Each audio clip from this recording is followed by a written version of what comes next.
Hey there, Seahawks, it's Miss Adams, and in this video, we're going to talk about relationships between two categorical variables.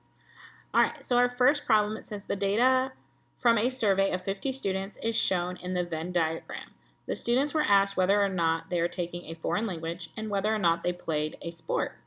So we have two circles, they overlap in the middle, and it's surrounded by a box. All right, so how many students are taking a foreign language? So under foreign language, I can see 23 that are in the yellow, and then there's 14 in the green where they kind of overlap.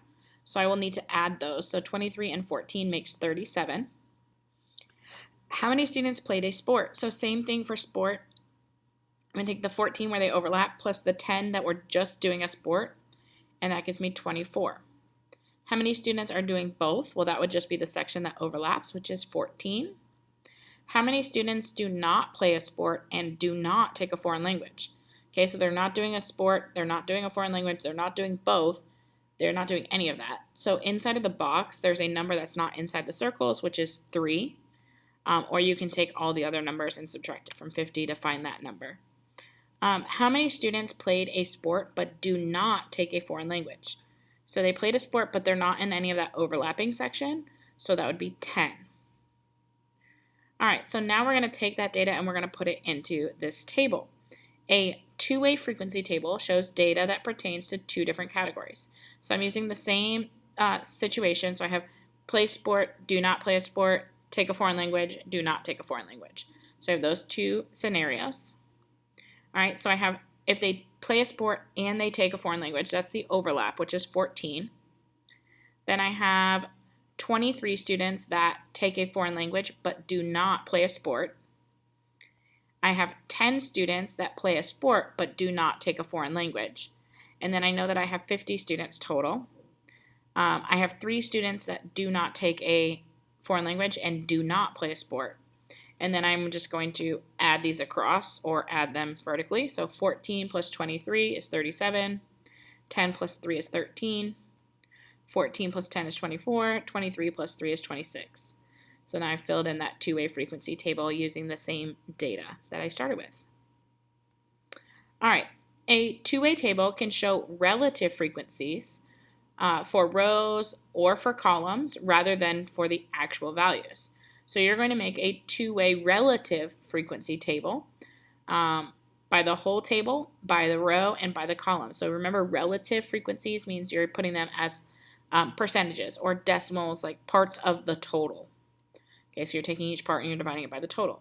So if it's for the whole table, it's by the total, you're taking each value and you're dividing it by 50 because 50 was the table total. If it's by column, then you're dividing it by the total for that column. Columns go up and down, okay, they're vertical. And if it's by row, you're dividing whatever number is by the total for that row, so going across for rows. All right, so here's my original data. So for this first one, by total, I'm taking each value and I'm dividing it by 50. So 14 divided by 50 gives me 0.28, which is 28%. 23 divided by 50 gives me 0.46. 37 divided by 50 gives me 0.74. 10 divided by 50 gives me 0.2, which is 20%. 3 divided by 50 gives me 6%.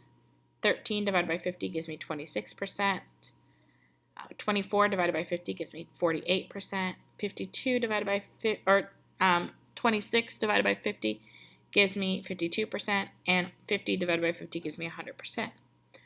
Okay, so when it's by total for the whole table, I'm only going to have 100% in that bottom, like the total of totals column. All right, and then I'm going to go by row. So 14 out of 37, because I'm dividing it by the row total, is 38%. Okay, and there's some slight rounding there. 23 divided by 37, 62%. 37 divided by 37 is 100%. So when you're doing it by row, your totals for across the rows are always going to be 100%. Okay, then I'm going to do 10 divided by 13. That's going to give me 77%. This time I'm doing it out of 13 because that's the total for that row that do not take a foreign language. 3 divided by 13 is 23%, and 13 divided by 13 is 100%. And then 24 out of 50 is 48%. 26 out of 50 is 52%. And 50 out of 50 is 100%. Okay, and then the next one I'm going to do it by column. So I'm going vertically. So 14 divided by 24 is 58%. 10 divided by 24 is 42%. And 24 divided by 24 is 100%. So for columns, your totals are always going to be in the bottom of all of the columns. 23 out of 26 is 88%. 3 out of 26 is 12%. And 26 out of 26 is 100%. 37 out of 50 is 74%. 13 out of 50 is 26%. And 50 out of 50 is 100%. So there are all my relative frequency tables by table, by the whole table total, by the row total, and by the column total. All right, this one, use the information to construct a two-way table. As each person enters the theater, Andrew counted how many of the 105 people had popcorn and how many had a drink. He found that out of the 84 people that had popcorn, only 10 did not have a drink. 6 people walked in without popcorn or a drink. Okay, so we're going to set this up. We're going to have popcorn or no popcorn. We're going to have drink or no drink. And then we're going to have our totals. Okay, so we're going to set up our table. So that's our table setup. Now I'm going to go back through and reread, and each time I have a number, I'm going to try to see if I can figure out where that fits in the table. So Andrew counted how many of the 105 people. Well, that tells me I have 105 for my grand total.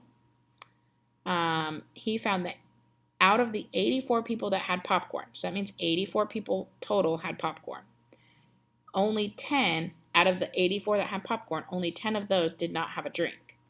So 10 had popcorn but no drink. And then 6 people walked in without popcorn or a drink. So 6 people had no drink or no popcorn. Okay, so there's the information I can get from the paragraph. And then I'm going to just use some math to figure out the rest. Okay, so if I know that 84 people had popcorn and 10 of them didn't have a drink, well then 74 of them must have had a drink. Because 74 plus 10 makes 84. I know there are 105 people and 84 were popcorn, so 21 were no popcorn. 105 minus 84 gave me the 21. So now I can figure out who had a drink but no popcorn. If I do 21 minus 6, I get 15. And then I just add across the rows or the columns to figure out any totals that are missing. All right, go Seahawks.